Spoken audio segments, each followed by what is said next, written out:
Hello students, इस video में हम हिंदी टू इंग्लिश ट्रांसलेशन पढ़ने वाले हैं और इस वीडियो में हमने 30 सेंटेंस लिए हैं। तो इसमें सभी प्रकार के सेंटेंस हैं।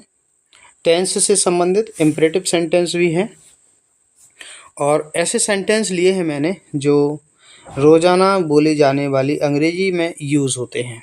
तो देखिए, पहला सेंटेंस है, उसे पैसे दो।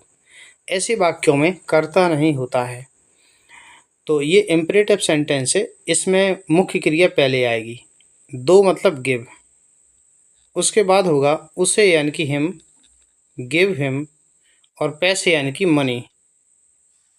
तो गिव हिम मनी मतलब उसे पैसे दो। इसके बाद अगला है, इसे सूखने दो। अब इसमें क्या है, देखिए, इसे सूखने दो, ऐसा करने दो का भाव आता है। तो ऐसे में हम लेट से वाक बनाते हैं, लेट। लेट और इसे यानी कि इट, और सूखना की होगी ड्राई, लेट ड्राई मतलब इसे सूखने दो, सूखने दो। आगे है, हो गया। हो गया मतलब इसमें कर्ता क्या है, ऐसे में इट बनाएंगे कर्ता, मतलब यह हो गया। तो इट, इट इज, और हो गया मतलब ऐसे में वर्ब की थर्ड फॉर्म लगेगी डन, इट इज डन। या ऐसे भी हो सकता है, इट इज का शॉर्ट फॉर्म हम लिख देंगे इट्स, और डन, इट्स डन, हो गया। इसके बाद आगे है, मेरे पास कुछ पैसे हैं। मेरे पास, देखिए, जब भी ये वाक्य ना पास हैं, तो पास हैं या रखता है, रखती है, रखते हैं या रखता हूँ, ऐसे वाले वाक्यों में हम हैज़ हैव का प्रयोग करते हैं, हैज़ हैव। तो मेरे यानी कि आई, और आई के साथ हम हैव लगाते हैं, आई हैव। कुछ पैसे, कुछ की सम, और पैसे की होती है money. I have some money, मेरे पास कुछ पैसे हैं, आई हैव सम मनी। यह कार मेरी है। कर्ता क्या है, देखिए, यह कार यानी कि दिस कार, और इज, और मेरी की क्या होगी, mine, this car is mine. आगे है, मुझे पता नहीं है। प्रेजेंट इंडेफिनिट टेंस का है और नेगेटिव है। तो प्रेजेंट इंडेफिनिट की सारी क्रिया डू या डज होती है, आई के साथ डू लगेगी, आई डू नॉट। पता नहीं है मतलब मैं जानता नहीं हूँ, आई डू नॉट नो, या आई डोंट नो। आगे है, वह हमेशा के लिए चला गया है। आ है, देखिए इसमें किसका साउंड आ रहा है, आ है। तो आ है, ई है, ए है, या आ हूँ, या चुका है, चुकी है, चुके हैं, चुका हूँ का साउंड जब भी आता है तो ऐसे में ये प्रेजेंट परफेक्ट टेंस होता है। इसकी साइक्रियाँ हैज़ हैव होती हैं। देखिए, सब्जेक्ट है वह यानी कि ही, और ही के साथ हैज़ लगेगा, ही हैज़। चला गया है मतलब गो, गो की थर्ड फॉर्म गॉन, इसमें वर्ब की थर्ड फॉर्म लगती है।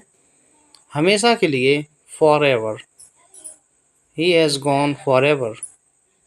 नेक्स्ट है, तुम कब मिलोगे। देखिए, गागीगे आता है तो विल सेल लगता है।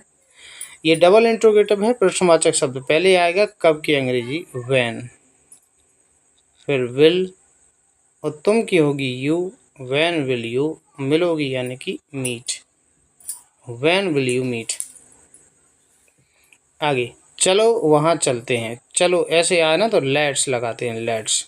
चलते हैं मतलब गो, और वहाँ यानी कि देयर, लेट्स गो देयर। या चलो, या कई बार लगा होता आओ, आओ वहाँ चलते हैं, तो लेट्स गो देयर।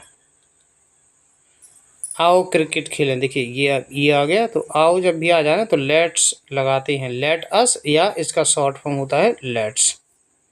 फिर मेन वर्ब लगती है, खेलें, प्ले, लेट्स प्ले, और क्रिकेट की क्रिकेट, CRICKET।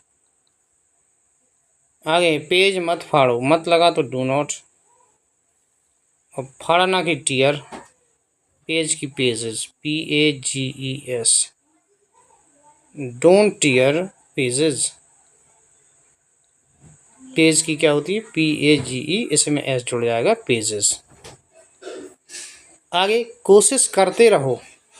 तो करते रहो मतलब काम को कंटिन्यू करने की बात की गई है, इसके लिए लगेगा कीप ऑन, और इसके बाद कोशिश करना ट्राई होती है, तो ट्राइंग, कीप ऑन ट्राइंग। दूसरी जो वर्ब होती है उसमें ING लगता है, कीप ऑन ट्राइंग। आगे है, लाइट बंद कर दो। बंद करना मतलब होता है स्विच ऑफ, स्विच ऑफ, और लाइट की the lights, LIGHTS, switch off the lights. वह अब नहीं रहा तो ही बनेगा ही इज, और no more, he is no more, और अब की now, he is no more now. आगे मुझे ऐसा लगता है, मुझे यानी कि आई, लगता है मतलब मैं सोचता हूँ, आई थिंक, और ऐसा कि सो, आई थिंक सो। आगे है इसे फिर से करो, करो मतलब डू, मेन वर्ब आ गई डू, और इट, डू इट, इसे करो फिर से मतलब again, AGAIN, do it again. आगे है यह बहुत गर्म है, यह यानी कि इट, और इज मीन्स है बहुत गर्म की होगी very hot, it is very hot, यह बहुत गर्म है। आगे है यह असंभव है, यह यानी कि इट, और इज मीन्स है असंभव की impossible, it is impossible. Next, बाहर मत जाओ, मत लगा है तो डू नॉट, और जाओ की गो, ये मत, ये इम्परेटिव सेंटेंस होते हैं मत, ठीक है, ऐसे में डू नॉट लगता है, या डू नॉट का शॉर्ट फॉर्म होता है डोंट। गो मतलब जाओ, बाहर की आउटसाइड, डोंट गो आउटसाइड। आगे है मुझे दिखाओ, ऐसे में मेन वर्ब पहले आती है, इम्परेटिव सेंटेंस होते हैं, दिखाओ मतलब शो, मुझे की मी, शो मी, मुझे दिखाओ। आगे है ये मत करो, तो मत आ जाता है, इम्परेटिव होते हैं, शुरू में डू नॉट लगता है, या डोंट, डोंट, और करो मतलब डू, और ये यानी कि इट, डोंट डू इट। आगे है मुझे जाना है, तो आई हैव टू, जाना की go, I have to go, मुझे जाना है। नेक्स्ट है मुझे जाना पड़ा था, तो मुझे की आई, और पड़ा था तो हैड टू आएगा, आई हैड टू, और जाना की गो, आई हैड टू गो।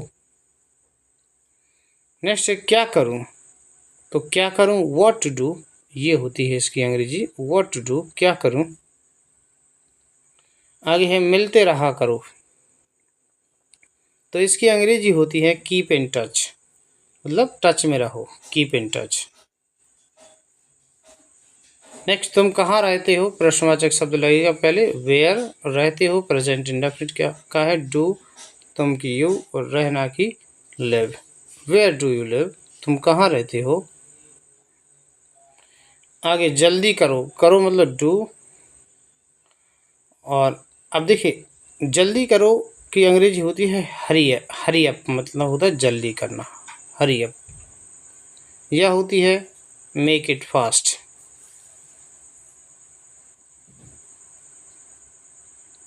जल्दी करो। आगे है काश मैं अमीर होता, काश यानी कि आई विश, काश वाले वाक्यों में शुरू में हम आई विश लगा देते हैं। इन वाक्यों में देखिए क्या होता है कि कल्पना की जाती है कि काश मैं अमीर होता, अमीर होने की कल्पना की जा रही है।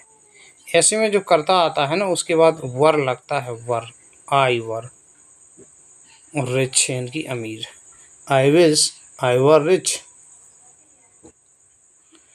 नेक्स्ट, मैं नहीं जा सका, मैं यानी कि आई, सका की कुड, और नहीं की नॉट, और गो मतलब जाना, आई कुड नॉट गो, मैं नहीं जा सका। आगे ध्यान से देखो, देखो मतलब वॉच, ध्यान से की होती है केयरफुली, वॉच केयरफुली, ध्यान से देखो। तो इस तरीके से अगर आप हमारी वीडियोस रेगुलर देखते हैं तो आपको हिंदी टू इंग्लिश ट्रांसलेशन करना आसानी से आ जाएगा, और इंग्लिश बोलने में भी आपको काफ़ी ज़्यादा हेल्प मिलेगी। वीडियो अगर आपको पसंद आया हो लाइक ज़रूर कीजिएगा। वीडियो देखने के लिए धन्यवाद।